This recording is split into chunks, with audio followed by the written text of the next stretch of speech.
Hi అండి. Welcome to Resta vlogs. నేను మీ రెస్తాను. అందరూ ఎలా ఉన్నారు? బాగున్నారా? నేనైతే చాలా బాగున్నానండి. మేమైతే ఎర్లీ మార్నింగ్ 4:30కి అయితే నెల్లూరు శ్రీ రంగనాథ స్వామి టెంపుల్‌కి అయితే రీచ్ అయ్యామండి. 4:30 నుండి 6:30, 7కి అట్లా స్నానాలవి ముగించుకున్నామండి. అయితే మేము వెళ్ళింది 3 బస్సులు కాబట్టి బస్‌కొచ్చేసి 40 మెంబర్స్ అండి. 120 మెంబర్స్ స్నానాలయి అవ్వడం లేట్ అయిందండి. ప్లస్ ఇంకోటేంటంటే అక్కడ బాత్రూమ్‌లో వాటర్ ఫెసిలిటీస్ కూడా కరెక్ట్ లేకపోవడం వల్ల కొంచెం టైం ఎక్కువ అవ్వడం అయితే జరిగిందండి.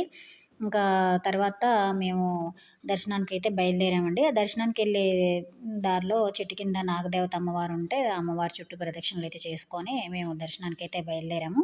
మా టూర్‌లో వచ్చేసి ఫస్టు నెల్లూరు రంగనాథ స్వామి టెంపుల్ అండి స్టార్టింగు. తర్వాత నెల్లూరులో ఏ ఏ గుళ్ళకెళ్ళాము, తర్వాత ఏ ఏ ఊర్లెళ్ళాము, ఏ ఏ ఊర్లలో ఏ ఏ గుళ్ళో ఏ దర్శనాలు జరిగినాయి ఏంటనేదైతే ప్రతీది కూడా నేను వీడియో అప్‌లోడ్ చేస్తానండి.